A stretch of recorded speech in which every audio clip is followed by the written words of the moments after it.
بسم الله. أعوذ بالله من الشيطان الرجيم. بسم الله الرحمن الرحيم، والصلاة والسلام على أشرف المرسلين سيدنا محمد وعلى آله وصحبه أجمعين. رب اشرح لي صدري ويسر لي أمري واحلل عقدة من لساني يفقهوا قولي. أما بعد، السلام عليكم ورحمة الله تعالى وبركاته. Est-ce que vous m'entendez bien?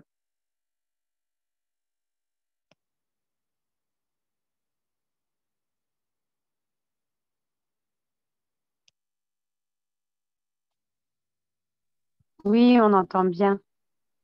Alhamdulillah, barakallah fikum. Donc, la semaine dernière, on a fini le deuxième thème, n'est-ce pas?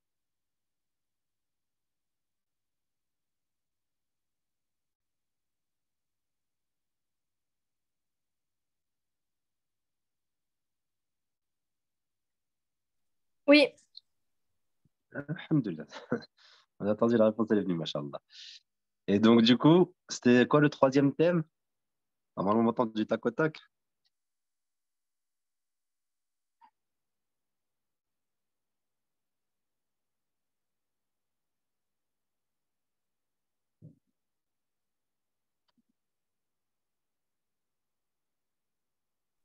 Bah, le troisième thème, c'est celui qui est juste après le deuxième, en fait.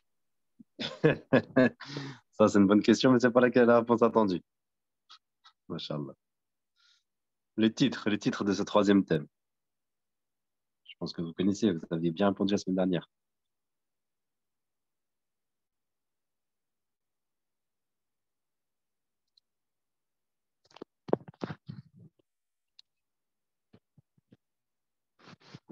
Non, vous avez oublié? Vous vous souvenez pourtant les 4 thèmes qu'on avait au début d'année et qu'on a répété à chaque fois?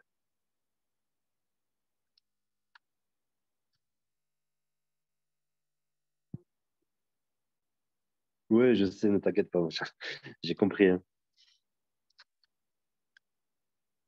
Mais j'attends ma réponse quand même.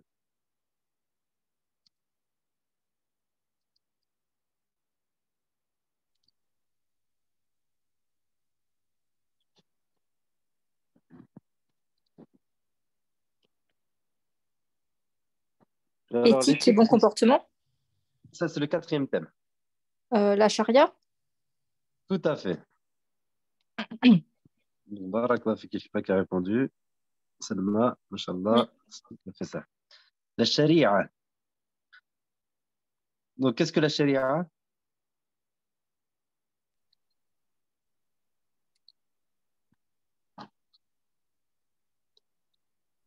Salam alaikum, c'est des règles? Tout à fait, mais linguistiquement. Ah, faut que je vais bien réussir à le dire. Qu'est-ce qu'on entend par sharia? Est-ce que quelqu'un sait pourquoi sharia? Pourquoi est-ce que les règles, sont l'ensemble de ces règles, des prescriptions de la voie pratique, a été appelé sharia? Parce que c'est comment, législatif? Non, ça, ensuite, c'est le sens qui a été donné, mais linguistiquement, c'est un sens autre. Ah, Dire de base, étymologiquement. ok. À la base, le mot, qu'est-ce qu'il voulait dire? Sharia. Il veut dire encore si vous l'utilisez dans ce sens-là. Ça veut dire voie, ouverture, non? Mashallah, presque ça, oui. La La voie. droite. Comment? La voie droite. Non, la voie. Tu y étais. La voie et plus spécifiquement une certaine voie. L'avenue? Non, ça c'est sharia, sans le tamarbuta, avec la prolongation après le shin. Là, c'est sharia après le ra. Mais ça vient de la même racine. Sharia au Maroc, nous, c'est un grand un boulevard ou une avenue. Oui, sharia. Sharia avec la prolongation, c'est-à-dire la voyelle longue après le shin. Sharia. Là, c'est sharia. Ah oui, d'accord. Il y a un tamarbuta et la prolongation, elle est après le ra. Mais ça veut dire que ça vient de la même racine, c'est-à-dire c'est une voie, c'est une avenue, c'est une voie, c'est un chemin qui mène à, simplement, c'est un voie, c'est un chemin, comme vous avez dit. Donc, vous pouvez noter, linguistiquement, sharia, c'est le chemin qui mène à l'eau, à une source d'eau ou à de l'eau. D'accord. Donc, chez les Arabes, traditionnellement, c'est la voie qu'ils faisaient emprunter à leurs dromadaires, à leur monture pour aller boire de l'eau. Donc, ils appellent ça sharia, un chemin. Donc, qui mène à l'eau, et l'eau, c'est وَخَلَقْنَا مِنَ الْمَاءِ La كُلَّ vie, شَيْءٍ حَيٍّ. Exactement, c'est la base de toute vie. Allah Azza wa Jalla dit, on a créé à partir de l'eau tout ce qui est vivant. Toute chose qui est vivante, on l'a créé à partir de l'eau. Et l'eau, c'est dans toutes les cultures, tout partout, l'eau a toujours été le symbole de la vie. Un endroit où il n'y a pas d'eau, il n'y a pas de vie possible.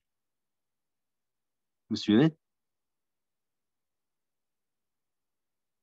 Oui. Donc, symboliquement, la plus que l'eau qui est source de vie, c'est la voie droite qui est source de la véritable vie, de la plus belle des vies, la charia. C'est la voie que Dieu veut que nous empruntions pour mieux vivre. Et lorsqu'on parle de mieux vivre, ce n'est pas simplement dans l'akhira. Voilà, souvent les chrétiens, c'est tu vis mal sur terre, voilà, pour pouvoir avoir tout au paradis, le paradis réservé aux pauvres, aux indigents, à ceux qui subissent des catastrophes. En islam, c'est pas ça. Bien sûr, ceux qui ont des vies difficiles, ils donnent une meilleure récompense, mais la sharia, c'est pour mieux vivre et sur terre et dans l'au-delà.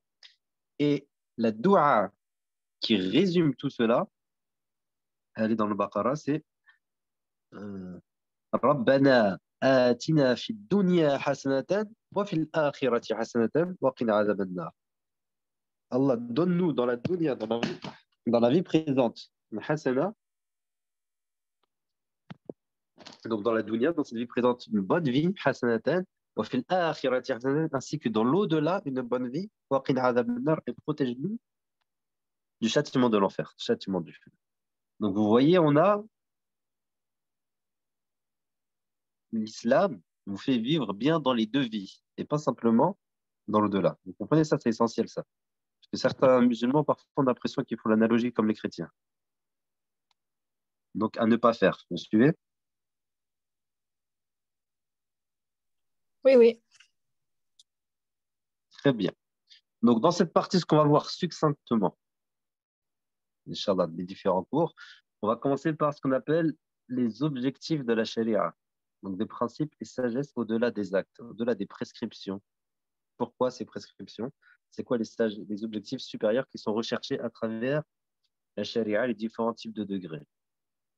Ensuite, on verra des principes dans cette dunya, des principes de vie dans cette dunya qui sont le halal, la spiritualité du halal, parce que lorsqu'on parle de prescription, vient obligatoirement la question du halal et du haram. Reprendre la dimension éthique et spirituelle du halal. Ensuite, on verra le travail et l'action. Cette dunya est un monde de travail, d'œuvre. Donc, on verra cela. Ensuite, pour finir, on verra des objectifs, des prescriptions, rapidement, des rappels de prescriptions essentielles sur les œuvres principales que sur la prière. Inch'Allah, des rappels aussi sur la zakat, le jeûne, peut-être. Et on finira en voyant quels sont les outils qui permettent de connaître tout cela, rapidement, encore une fois, simplement une autre matière, ce qu'on appelle la principologie ou les fondements et outils du droit musulman, ce qu'on appelle usul al-fiqh. Vous voyez un peu le tableau? Vous comprenez? Vous voyez? C'est ce que tu viens de dire? Oui, ce que je viens de dire, vous avez compris au moins. Je n'ai pas parlé chinois. Non, non. C'est un nouveau chapitre, du coup. Tout cela va rentrer dans ce thème. Ce thème général, il a différents chapitres, oui. Ok. Bismillah, ok. Je suis désolée, je suis arrivée en retard. Pas de souci. Vous avez compris, c'est bon, hein? Oui, c'est bon, alhamdoulilah, merci. Alhamdulillah. Merci à vous. Donc, aujourd'hui, les objectifs de la charia. Donc, les objectifs, lorsqu'on parle des objectifs, on parle des principes et sagesse au-delà des actes, au-delà des prescriptions. Et comme j'ai dit, donc la charia, c'est une voie pour vivre de la meilleure des façons. Et c'est ce que recherche tout être humain doué de raison. Il n'y a pas un être humain qui ne veut pas vivre de la meilleure des façons. Sinon, celui-là, il est malade. Donc, dans le sommaire, on verra les degrés d'objectifs. Comme je vous ai dit, les objectifs, ils sont des degrés. La nécessité de connaître ces objectifs, les 5 nécessités principales à préserver et comment on fait pour appliquer ces objectifs. Donc, on entrera un peu dans le sens qu'on reverra à la fin, Inch'Allah. Donc, les degrés. Mais avant d'entrer dans les degrés, petite introduction. Pourquoi est-ce qu'on parle d'objectif de la sharia? Parce que vous savez, dans l'islam, il y a plusieurs courants. Et notamment, il y a un courant qui rejette cette notion d'objectif. Qui est le courant, à votre avis?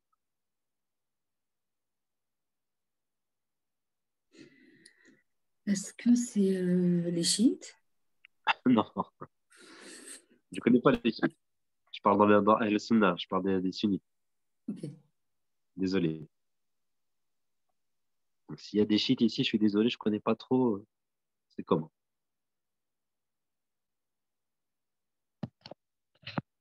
Est-ce que tu peux reformuler ta question, s'il te plaît? Donc, lorsqu'on parle d'objectif, on parle de sagesse au-delà des prescriptions qui sont demandées. C'est-à-dire, il y a une prescription et on dit oui, mais cette prescription a été faite en vue de telle chose et non pas pour elle-même. C'est-à-dire qu'il y a un objectif derrière. Il y a une raison. Par exemple, je vais voir mon fils, je veux sortir dehors, je vais lui dire mets ton manteau. Est-ce que ce que je veux, c'est simplement qu'il mette son manteau ou est-ce qu'il y a une raison derrière? Il a une raison pour qu'il sorte. Et cette raison, c'est? Pour qu'il sorte. Pour qu'il ne pas, enfin, pour pas qu'il n'attrape le froid. Voilà, parce que dehors, c'est que dehors, elle doit faire froid. Donc, pour qu'il ne trappe pas froid, je lui dis mets ton manteau. Vous avez tout compris. Donc, vous voyez, il y a l'acte et l'objectif, c'est pour qu'il n'attrape pas froid. Parce qu'il fait froid dehors. Vous avez compris? Mais il y en a qui rejettent cette notion d'objectif dans les lois de la charia. Est-ce que vous arrivez à deviner ou pas? Ou sinon, je fais rapidement l'introduction, vous devinerez vous-même, Inch'Allah. Moi, je ne devine pas, mais je ne suis pas toute Moi seule. non plus. Je vais faire l'introduction, vous devinerez rapidement, Inch'Allah. Donc, dans l'énoncé que j'ai dit, l'exemple que je dis avec mon fils, par exemple, si je dis à mon fils, mets ton manteau parce qu'on va sortir, il y a deux façons d'analyser cette prescription que je dis à mon fils, cet ordre. Il y a l'objectif de l'énoncé en soi et l'objectif après application de l'énoncé. Donc, je donne un autre exemple. Là, on va donner l'exemple du manteau. L'objectif de l'énoncé, si je dis à mon fils, mets ton manteau, ce que j'attends, c'est quoi? Pourquoi je donne cet énoncé? Ben, pour qu'il le mette. Qu'il mette son manteau. Voilà, tout simplement. Donc, c'est-à-dire que lui, ce que j'attends de lui, c'est qu'il aille prendre son manteau et qu'il le mette, qu'il s'habille de son manteau, qu'il se couvre de son manteau. C'est ce que j'ai parlé, c'est le sens de ma phrase. Donc, c'est l'objectif de l'énoncé en soi. Vous avez compris? Oui. Ensuite, il y a l'objectif après application de cet acte. Donc, l'objectif, pourquoi je veux qu'il mette son manteau, vous voyez, c'est le pourquoi ça. Ok, on a compris l'objectif. Tu as dit ça pour qu'il fasse tel acte. L'objectif de l'énoncé. Mais pourquoi tu veux qu'il fasse tel acte? Donc, c'était pourquoi? Qu'il n'attrape le froid. Voilà, qu'il n'attrape pas froid. Vous avez compris? Oui. Donc, il y a ces deux façons d'analyser les prescriptions. Toute prescription, tout ordre, interdiction, donc prescription de manière générale, faites, ne faites pas, faites ceci, c'est mieux cela. Il y a l'énoncé en soi, ce qu'il dit, et ensuite l'objectif après énoncé. Donc, soit on peut analyser soit l'énoncé, et on peut analyser après avoir compris c'est pourquoi, mais pourquoi faire cet acte? Vous suivez? Oui. Si vous avez compris ça, vous allez comprendre tout le reste. Si vous n'avez pas compris, vous risquez de ne pas comprendre le reste. On y va vraiment étape par étape. De l'avouer, c'est assez simple. Quand c'est expliqué comme ça, c'est assez simple, Inch'Allah. Et même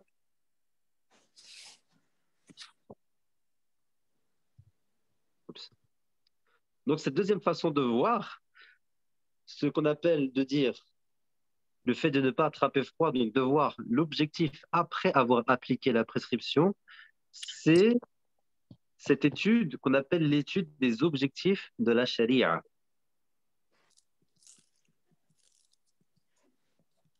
Vous compris ça? Oui. C'est-à-dire qu'en fait, dans la charia, dans toutes les prescriptions que Allah Azza wa Jalla a révélées, nous a dit de faire, les savants vont étudier, ok, il a dit de faire ça, mais pourquoi il nous demande de faire cela? Quelle est la volonté du législateur? Ma murad al-sharia. Parce que la meilleure façon d'obéir à Allah, c'est de faire ce qu'il attend de nous. Mhm. Donc, ce qu'il attend de nous, c'est ce qu'il veut de nous. Ce qu'il veut de nous, c'est sa volonté. Et l'étude des objectifs de la charia n'est autre que l'étude de la volonté d'Allah Azza wa Jal à travers l'instauration de ses prescriptions.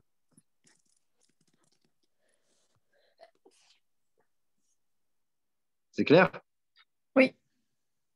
Désolé, je vais vraiment petit à petit, parce que chaque phrase de cette introduction, il faut qu'elle soit comprise pour tout le reste va couler de source après, si vous avez compris cela. Mais si vous ne comprenez pas le début, vous risquez d'avoir des difficultés par la suite. Donc, s'il y a une phrase qui n'est pas comprise, vous me stoppez, hein.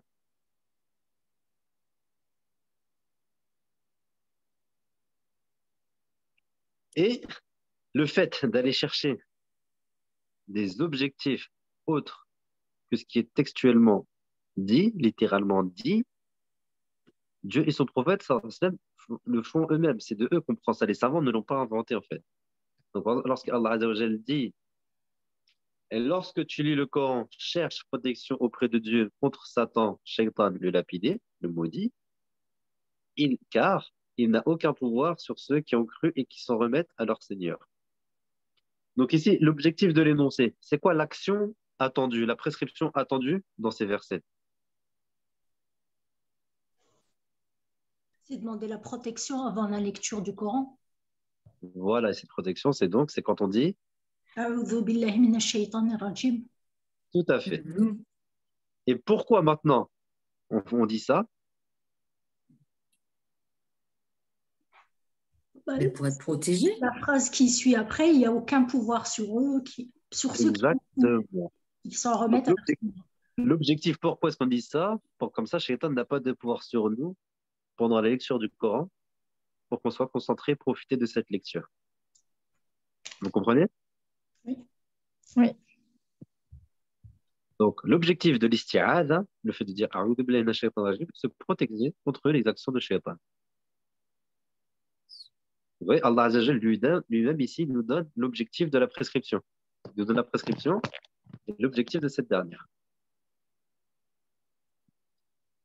Maintenant, le prophète sallallahu alayhi wa sallam aussi, dans un hadith, il dit lorsque l'un d'entre prie en tant qu'imam, qu'il allège donc la prière, car il y a parmi eux le faible, le malade ou encore celui qui a des choses à faire, un travail ou autre.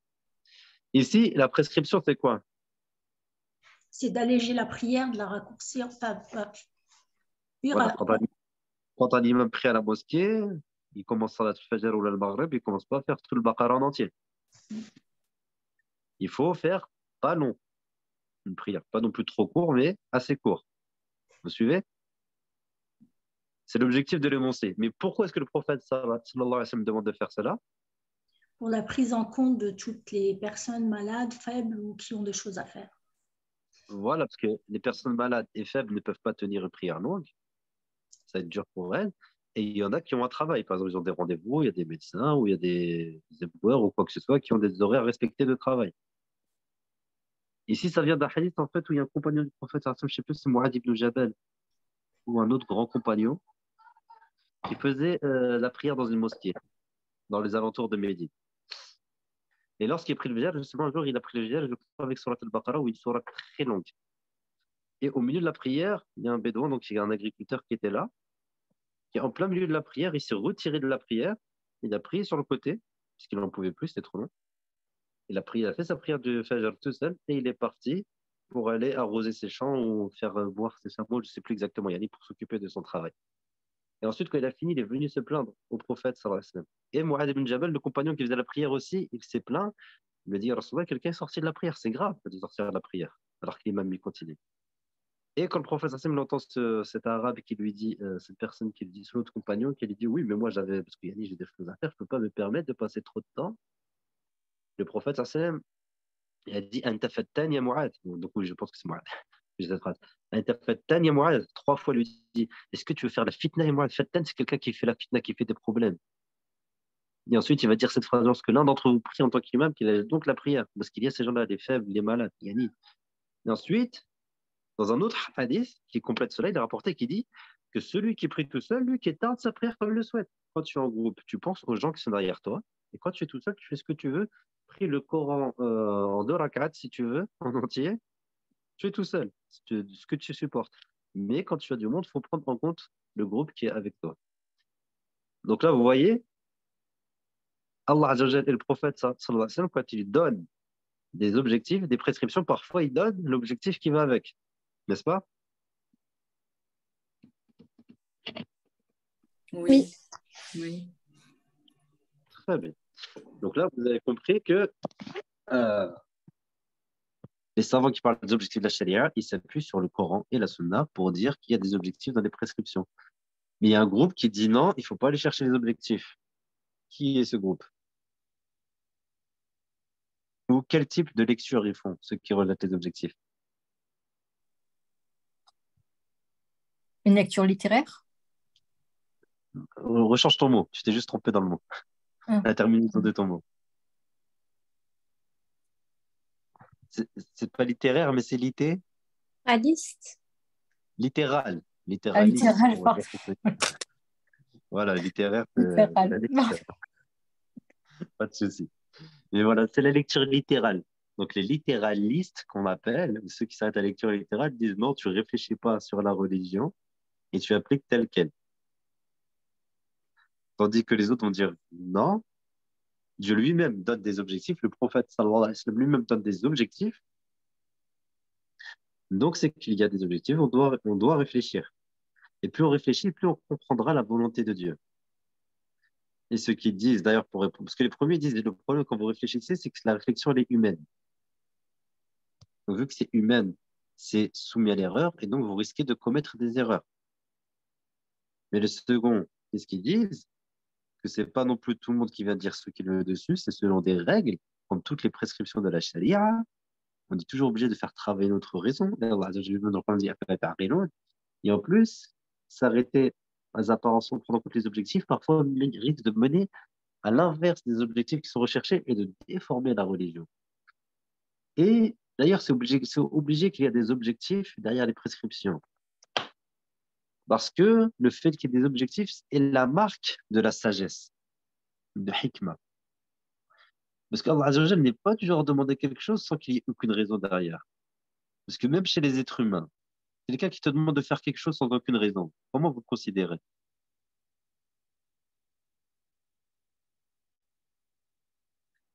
Imaginez quelqu'un qui fait une action et vous lui dites, mais pourquoi tu fais ça? Il n'y a aucune raison. Comment vous le Bah, on se considérez? dit bah, Comment? comme une personne qui ne réfléchit pas. Une personne qui ne réfléchit pas. Cette personne, est-ce qu'on peut dire qu'elle a de la sagesse? Faire des choses qui ne servent à rien? Sans raison? Non.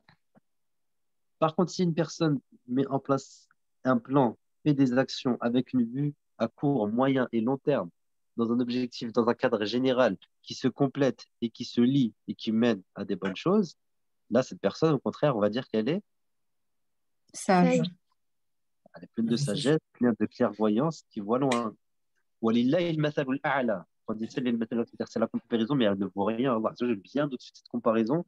Allah, il est le Hakim. Parmi ses noms divins, il est le Hakim, le tout plein de sagesse. Comment celui qui est tout plein de sagesse, qui connaît tout, l'omniscient, peut demander des choses qui n'ont pas de sens?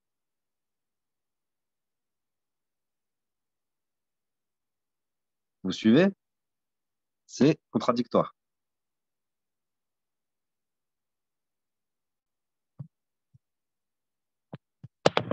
Là, vous avez compris?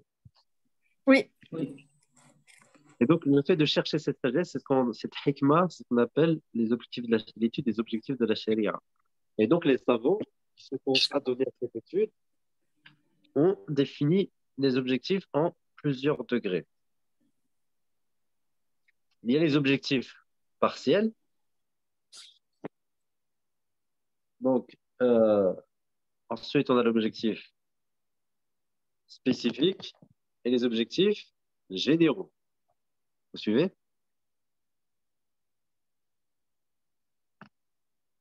Je vais m'expliquer.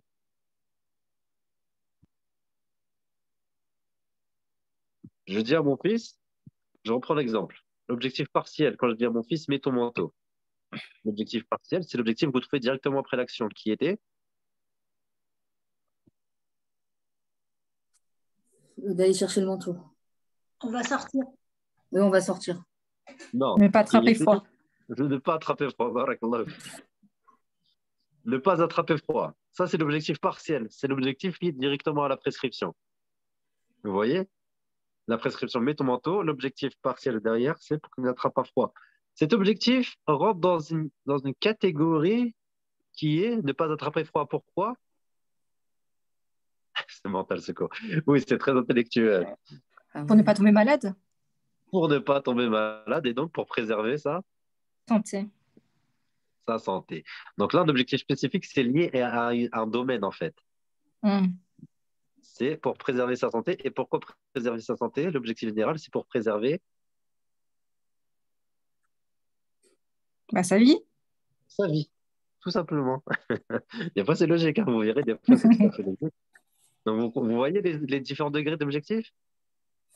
Ok. Donc, ici, les objectifs partiels pour ne pas attraper froid, pour ne pas attraper de rhume, pour ne pas attraper la diarrhée, pour ne pas attraper le Covid, et ainsi de suite. Ça rentre tout ça dans l'objectif spécifique. C'est spécifique à un domaine qui est, par exemple, la santé.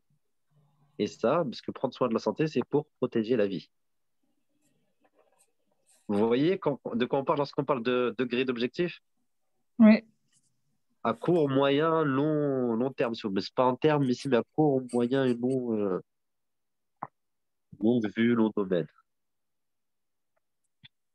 Mohim, vous avez compris? Ça va, Warda qui dit c'est mental, tu arrives à suivre quand même, ou là? Ah, Yawarda, c'est un plan d'action, quoi. Ça fait penser à un mind mapping, là, les schémas que tu as fait.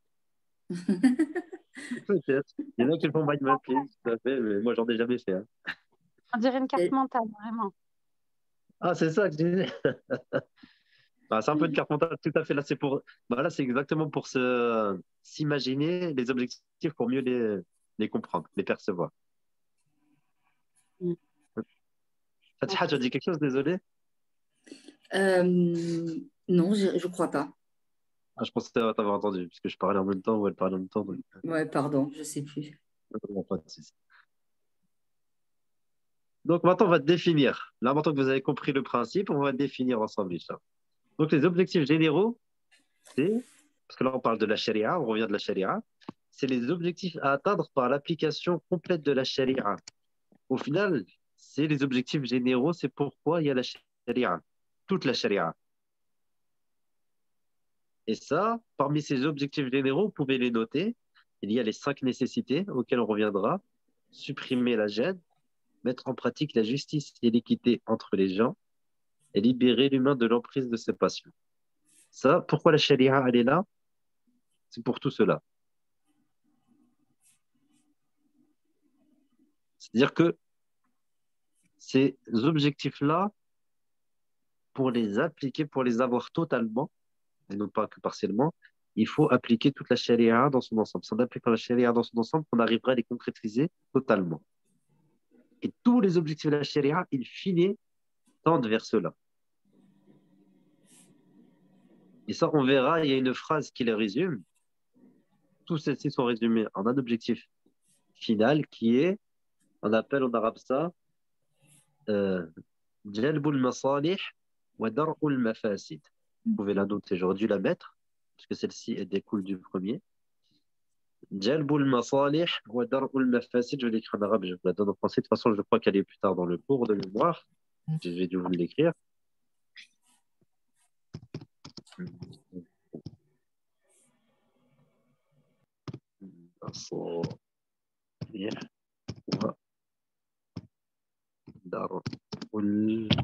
Est-ce que quelqu'un a compris? Est-ce que quelqu'un parle un peu arabe?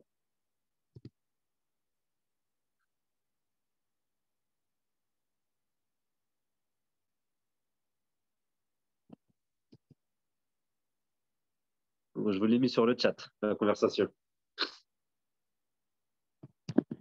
Vous l'avez vu?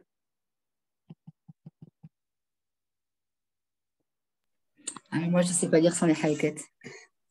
Je vais Avec les copier. harakat, ou là, avec les harakat. Je vais copier. Ok. Je vais copier, je vais rajouter. excusez-moi, جلب المصالح وإدراء ودرء ودرء المفاسد. المفاسد. نعم.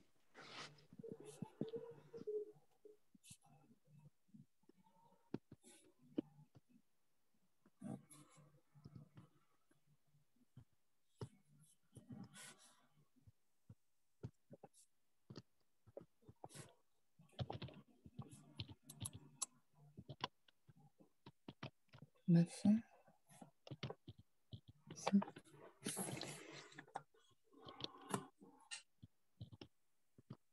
المفا-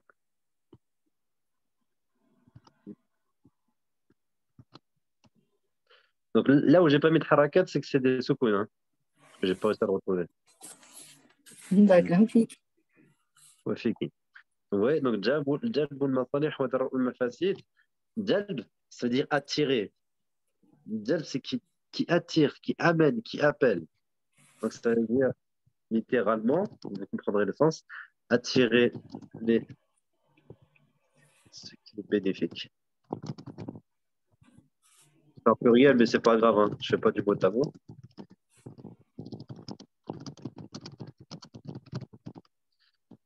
Toute la charia est regroupée dans cette phrase. Attirer ce qui est bénéfique pour l'être humain et repousser ce qui est nuisible. Jalbu al-masalih, les intérêts, les bénéfiques, tout ce qui est bénéfique, les bénéfices, tout ce qui est bon. Attirer les bonnes choses, les bons intérêts, wa dar'ul mafasid, et repousser les nuisances, les dommages. Vous avez compris?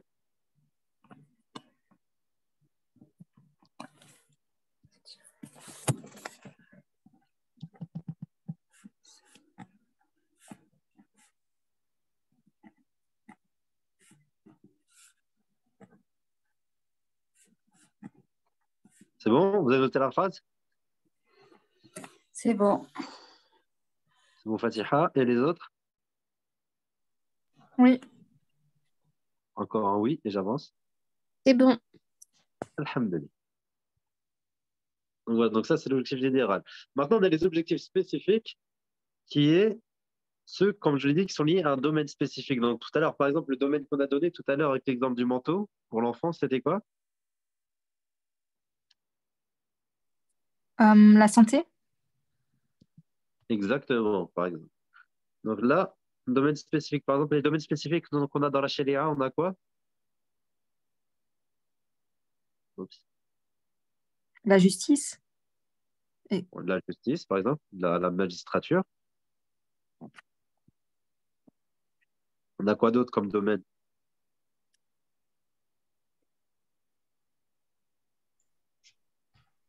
La famille, peut-être. La famille, ahsanti. Après, les domaines, on peut même les subdiviser parfois en autres domaines, mais pas grave, donnez ce que vous avez comme domaine. Le comportement. Les comportements, l'éthique, on en reviendra, ça c'est carrément un autre thème, mais on peut les mettre dedans. L'éthique, des fois, j'hésite à la mettre avec aussi les prescriptions, parce que ça va avec, parce que c'est des règles pratiques. Donc on pourrait le mettre dedans. Quoi d'autre? Bah, vous connaissez. Par exemple, là, il va se passer quoi là? Bon, ça, c'est peut-être l'heure quand on a commencé le cours. Et dans le 2 semaines, ramadan? il y a quoi? Le Ramadan. Ramadan. Donc, ça c'est quel domaine, ça? Le jeûne? Le jeûne. Et domaine un peu plus large encore que le jeûne. L'adoration. Les adorations, le culte. Ahsantoum. On peut avoir quoi d'autre comme domaine? Vous avez dit la famille, l'adoration, le culte. Je vais tricher, il y avait l'héritage. L'héritage, on peut rentrer dans la famille. La famille, on peut le subdiviser en 3 choses. Ah oui, en plusieurs. Exact. Par exemple, donc l'héritage, ça rentre dans les règles pour la famille. On a quoi d'autre dans la famille? Le divorce? Bah, avant le divorce, quand même. Le mariage. Barakallah, le mariage, le divorce. Par exemple, donc on va avoir les règles du mariage, on a les règles du divorce, on a les règles d'héritage. On va aussi avoir les règles Des de l'adoption L'adoption. d'adoption, les règles exactement aussi.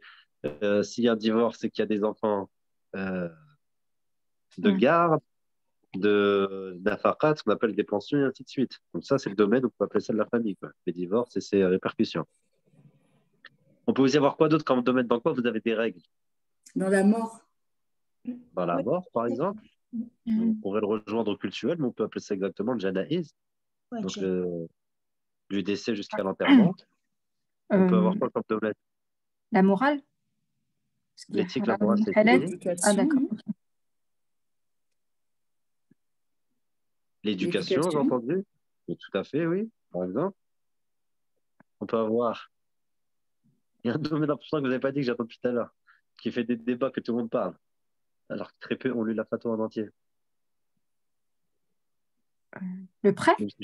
La justice ou la loi? Non. La justice a été dit, la magistrature, mais j'ai entendu le prêt? prêt quoi? Prêt à porter? Usuraire? Le prêt usuraire, ça sort dans quel domaine? Le halal? L'économie, non? Dans l'économie, les finances, Finance, la économie, tout à gestion, fait, la par gestion de exemple. l'argent, ouais. Les transactions commerciales, tout à fait. Donc, tout ça, vous voyez, c'est des domaines de la charia. La charia, elle est là, elle touche plein de domaines. On a la santé aussi. On a aussi l'intégrité morale, l'honneur d'une personne, et ainsi de suite. Donc, tous ces domaines, héritage, famille, transactions économiques, donc le jugement, ce qu'on appelle le jugement, donc la justice, que vous avez dit, la magistrature, comment se passent les jugements, donc tout cela, vous avez, ça se subdivise parfois en d'autres domaines qui se subdivisent en plusieurs règles pratiques particulières. Par exemple, l'héritage, le décès d'un homme qui a des parents, on va avoir plusieurs règles. Il a ses pères et mères quand il décède, il y a son épouse, il a des enfants, comment ça se passe? Tout cela, on va avoir des règles, des objectifs. Ces objectifs, qu'est-ce qu'ils ont? Enfin, quels sont ces objectifs de ces règles?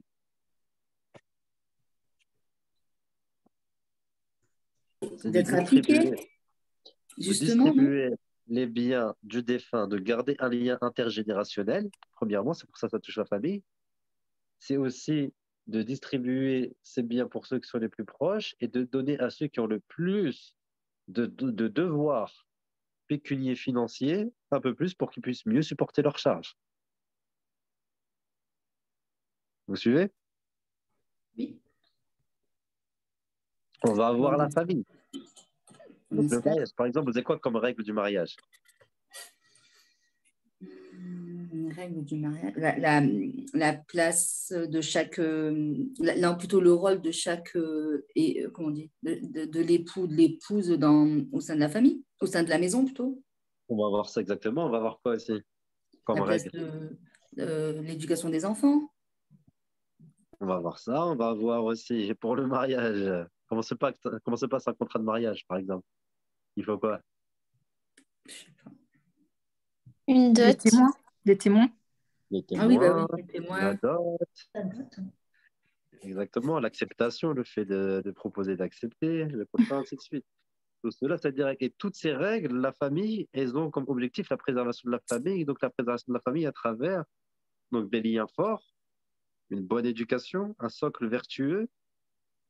Parce que la famille, étant donné que la famille, c'est la plus petite cellule de la société, lorsque toutes les familles sont vertueuses, la société sera ensuite vertueuse. Donc, ouais, toutes ces prescriptions ont pour finalité de préserver la famille et de donner un cadre d'épanouissement spirituel, affectif et moral à l'intérieur de la plus petite cellule de la société. Vous comprenez? Ben ouais. Il faut qu'on peut comprendre que. Ça va? Oui, oui. Non, je fais un peu d'humour, je me dis, bah dis donc, si on regarde les familles en ce moment, on peut comprendre qu'on n'a préservé ni la famille ni la société. Ni la famille ni la société. On verra justement pourquoi c'est important de connaître les objectifs de la charia avec les prescriptions, parce que quand les gens ne connaissent pas les objectifs, ils les appliquent un peu tout et n'importe comment. Quand j'étais à l'USH, des fois j'allais avec Cheikh Arabi qui faisait ses fatwas qui répondait au téléphone. Et il y a eu un cas un peu bizarre, et je lui pose la question, il me dit si tu savais, il me dit quand tu crois qu'il y a des mariages. Parce que lui, en fait, les gens, il appelle, il fait des fatwas, donc là, les gens, ils l'appellent pour dire des problèmes, pour trouver des solutions au niveau de la religion. Donc, de manière générale, quand il y a des mariages, tout le monde veut l'imam, veut le halal, on fait dans la religion. Les dots, c'est normal ou quoi que ce soit.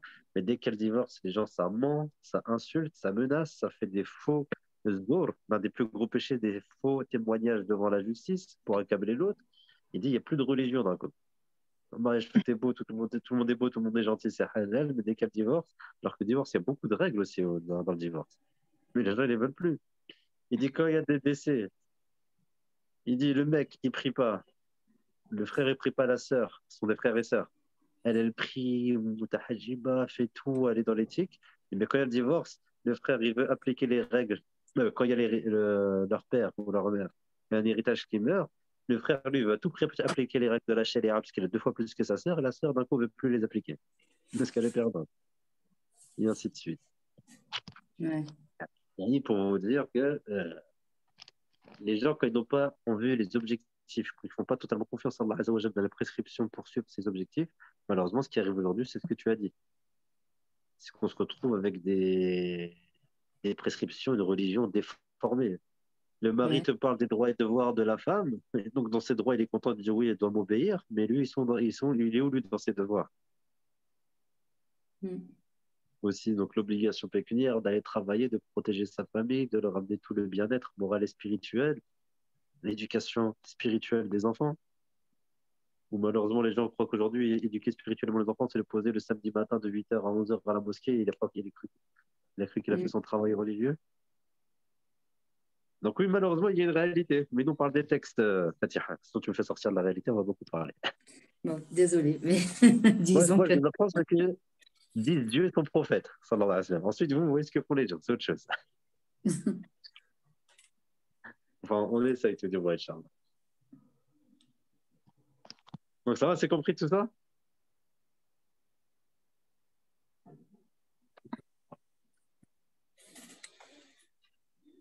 C'est compris? Oui, alhamdoulilah. oui, alhamdoulilah.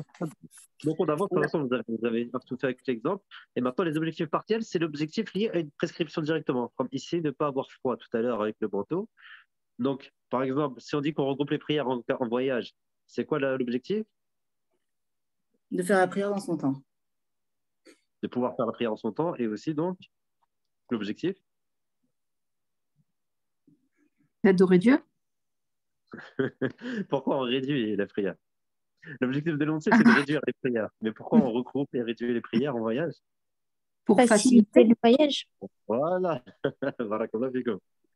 Pour faciliter l'accomplissement des prières en voyage, pour bien être sûr de garder l'accomplissement des prières. Oups, qu'est-ce qui se passe?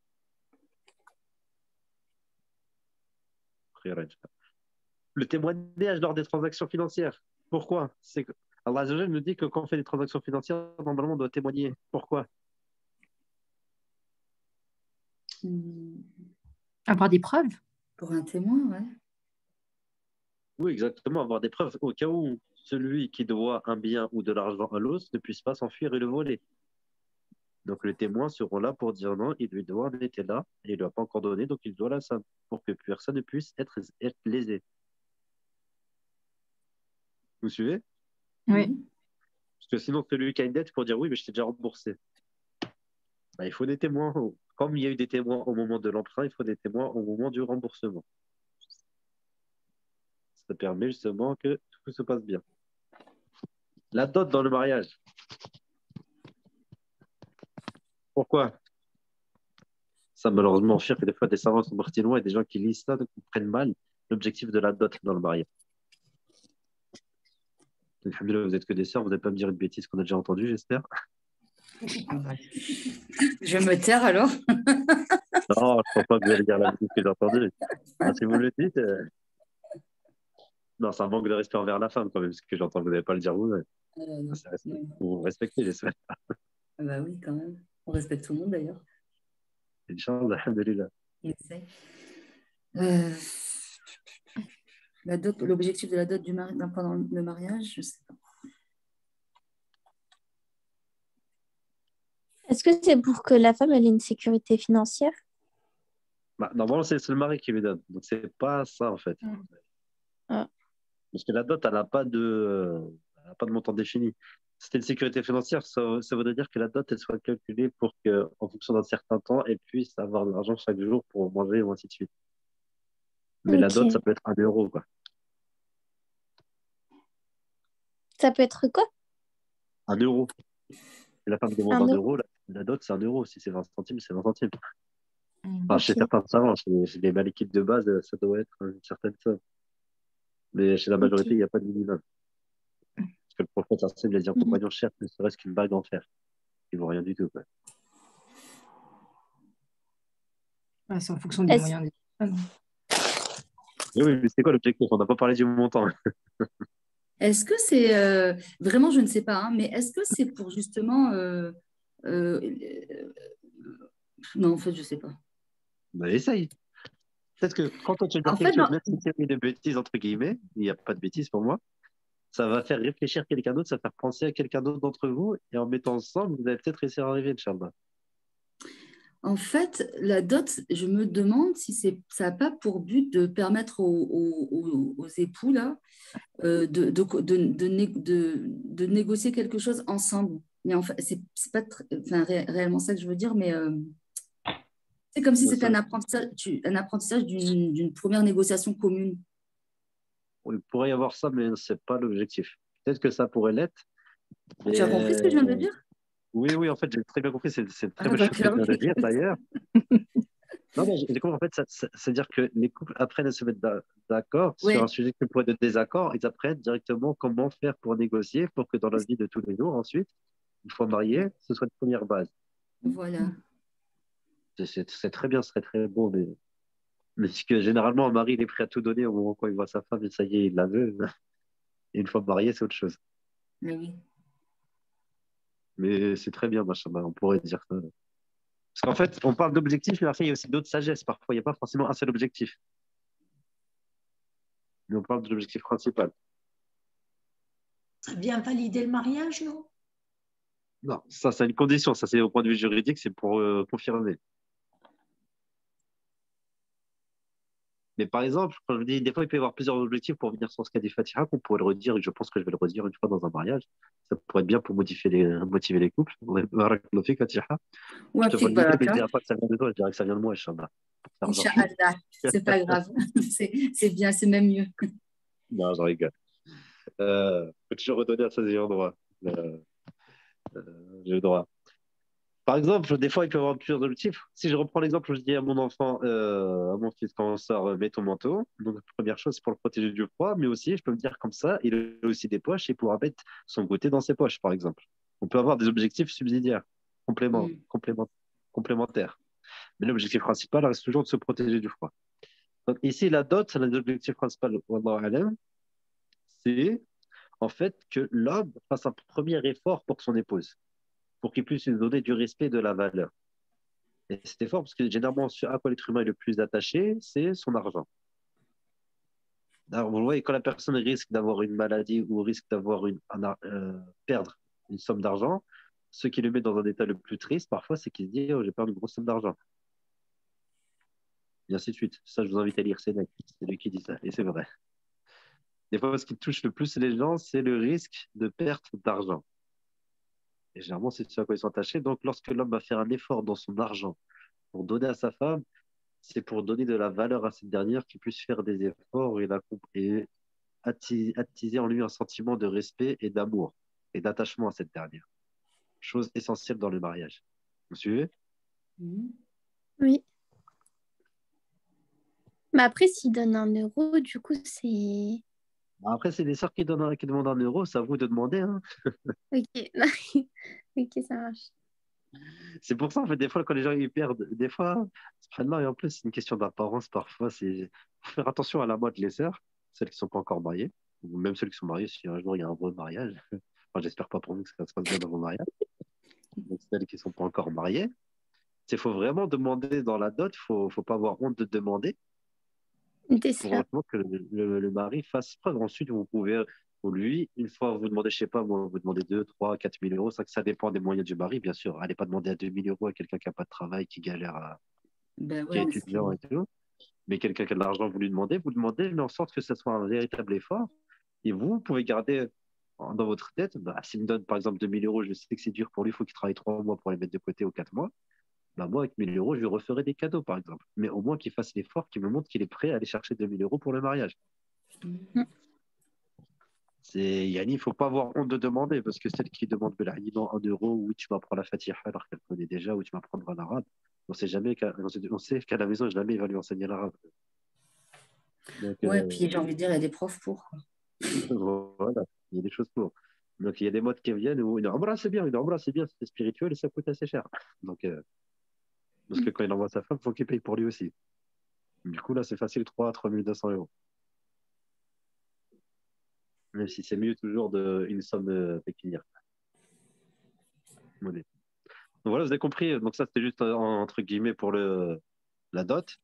Et vous comprenez, donc dans tout cela, vous voyez, il y a l'objectif directement lié à la prescription. Donc interdit de calomnie, ainsi de suite. Donc chaque prescription, vous pouvez trouver un objectif. Bien sûr, les savants. Quoi. Et là, on va aller dans la nécessité de connaître. Donc là, vous avez compris jusqu'à présent? Oui. Oui. Désolé, j'ai l'impression que j'ai beaucoup parlé aujourd'hui. J'entends que les 3 à 4 mêmes sœurs, machin, ça fait plaisir. Pour que les autres participent aussi un peu, machallah, ça fait vraiment plaisir. Prenez exemple sur des prénoms qu'on commence à connaître. Fatiha, machallah, j'ai vu gagner Sophia aujourd'hui. Salma. Il faut continuer. Fatima aussi qui avait répondu. Warda. Tu vois, machallah, comme ça nous motive. Est-ce que je commence ce point 2 où je vois qu'il est déjà 20h23? Est-ce que vous avez des questions peut-être? Comme ça, on ne coupe pas et on finira la semaine prochaine. Parce que si vous avez déjà compris toute cette première partie, les barèques, vous avez compris le bon socle et les bons fondements de l'étude sur l'objectif de la charia, les objectifs de la charia. Non, moi, j'ai compris. Moi, j'ai pas de questions particulières, mais est-ce qu'on pourrait refaire un exemple comme ça, on est sûr de bien avoir compris les notions d'objectifs partiels, spécifiques et général. Bien, on va chercher ensemble, Charlotte. Est-ce que tu as une prescription en tête? Par exemple, on va partir d'une prescription comme pour le manteau, de la prescription partielle pour arriver à la particulière, pour arriver à la générale. Je vais en chercher une, c'est vous qui allez me dire. Ok. Une toute simple, faire une sadaqa à un pauvre. L'islam nous appelle à faire des sadaqas aux pauvres. Faire des dons, des aumônes, n'est-ce pas? Oui. C'est quoi l'objectif Ok. de cette prescription? L'objectif spécifique, particulier, partiel. Est-ce que c'est aider les nécessiteux, Et pourquoi l'aider? Pour qu'il puisse, subvenir à ses besoins? voilà, sur le coup, il puisse s'acheter à manger, par exemple, Ok. ou un vêtement. Ben, il y a N'est-ce des pas? objectifs de part et d'autre, non? Pour celui qui donne et pour celui qui reçoit. Ah, Il c'est y a ce que j'ai dit tout à l'heure, Fatima Ahsanti, c'est bien de le relever, il peut y avoir plusieurs objectifs. Mais on parle du premier objectif. Après, là, on peut, pour celui qui donne et se reçoit, on peut cadrer la chose. Est-ce qu'on parle du point de vue de celui qui donne ou de celui qui reçoit? Le Celui mieux, qui c'est de donne. parler de celui qui donne. Parce qu'on parle, c'est lui qui fait la prescription. Mais du coup, pour celui qui donne, c'est Ben, Nourrir le pauvre, par exemple. moi, j'y vois plusieurs objectifs, mais je ne suis pas sûre. Hein. La purification, le rapprochement de Dieu, le exactement, il peut y en pardon. avoir plusieurs, vous l'avez dit tout à l'heure. Mais ici, ça peut aller avec. Donc, dans celui qui donne, on va dire, premièrement, l'objectif principal de toute façon, c'est que pour que le pauvre puisse trouver de quoi manger, se vêtir ou payer son loyer. C'est Ça reste spécifique, l'objectif c'est général. ça. Comment? Mhm. C'est l'objectif spécifique, c'est ça? Voilà, c'est la prescription en soi. Là, il donne de l'argent. Ouais.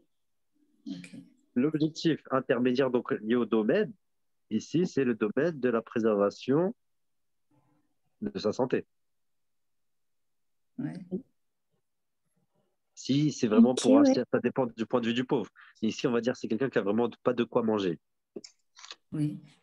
Ça dépend de quel type de pauvre, parce que le sadaqa, c'est très large. J'aurais dû prendre d'autres choses. On peut aider quelqu'un pour ouvrir une entreprise, comme pour payer son loyer, comme pour chercher à manger. Donc là, imaginez un pays pauvre où ils n'ont pas de quoi manger. Là, ça lui permet d'aller chercher, s'acheter un morceau de pain. Donc lui, c'est pour protéger sa Santé. Santé. santé, qu'il puisse manger pour ne pas tomber malade et mourir.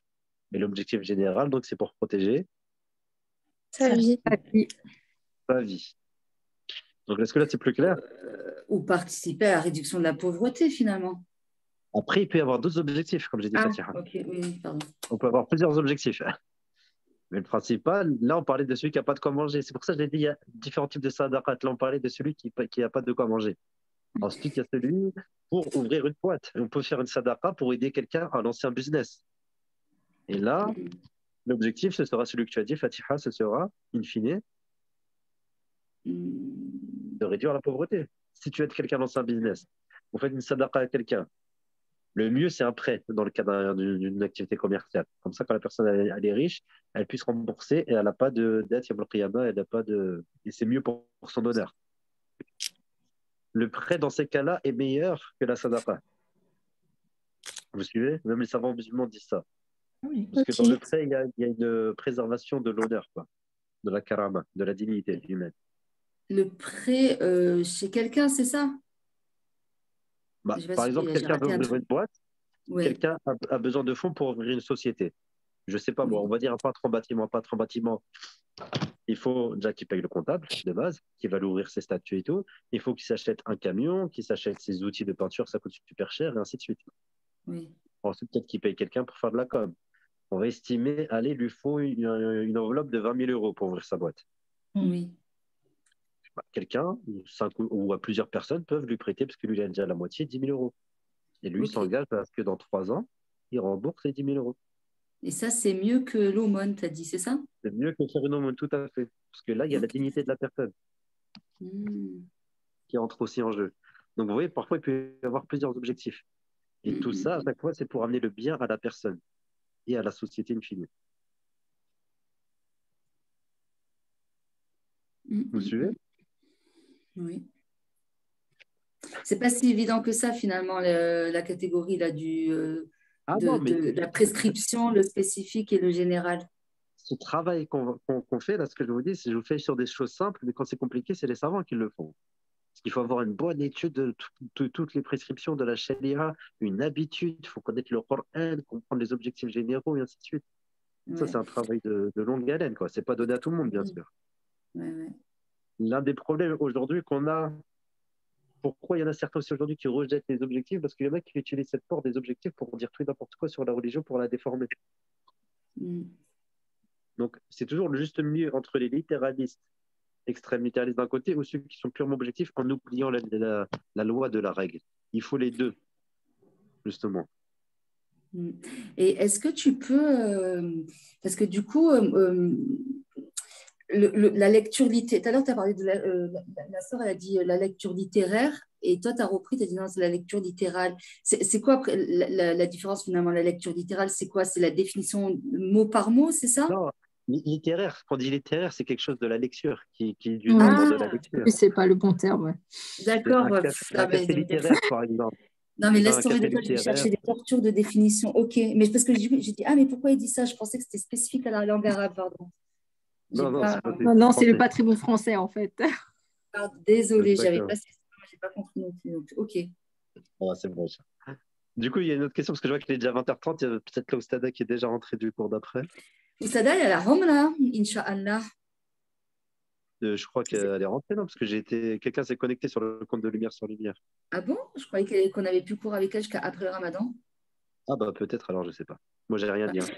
Bon, je sais pas, là où il y en a qu'on a peut-être commencé. cours, Peut-être on a commencé, cours. je crois que. Je sais pas, j'ai rien dit. Regardez dans votre groupe, demandez-lui, Inch'Allah. Il y a une sœur qui dit qu'elle est rentrée. Oustad Hotman, est-ce que je peux te contacter? Mais en fait, j'ai pas tes coordonnées. J'avais une question à te poser, mais par rapport au Centre musulman de Marseille. Oui, bah sur Internet, tu vas trouver le numéro de la Maison de la Connaissance et c'est moi qui ai le portable. Donc, Ok, si vous voulez me nickel. contacter, vous trouvez le numéro de la Maison de la Connaissance sur Google. Ça s'appelle La Maison de maison la Connaissance, Marseille. C'est ça, Maison de la Connaissance Marseille, et vous trouverez le numéro portable, c'est moi qui l'ai. Super, ben merci. De rien. Des questions pour le cours ou autre chose? On verra la semaine prochaine comment on s'en sort. Hein. Ah bah oui, quelqu'un est rentré. Okay. Bon, barakallah fikum, qu'Allah vous préserve. Faites dua, Inch'Allah. Et la semaine prochaine, je crois que c'est le dernier cours et on reprend du coup après le Ramadan. Inch'Allah. barakallah fikum, faites-moi des dua à tout le monde. سبحانك اللهم وبحمدك نشهد أن لا إله إلا أنت نستغفرك ونتوب إليك وصلى اللهم على سيدنا محمد وعلى آله وصحبه أجمعين سبحان ربك رب العزة عما يصفون وسلام على المرسلين والحمد لله رب العالمين والسلام عليكم ورحمة الله تعالى وبركاته. Salam.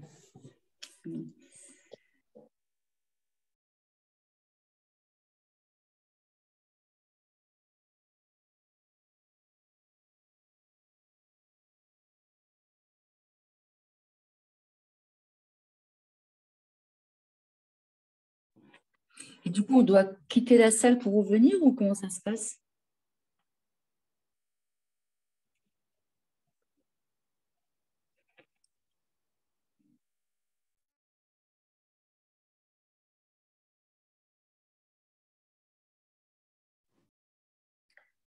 Ça m'a écho. Je ne sais pas du coup, en fait. Moi, j'ai raté le... Alaykoum salam. On vient de terminer avec Oustad Hotman. Et puis, a priori, Oustada, elle est rentrée de la Ramla.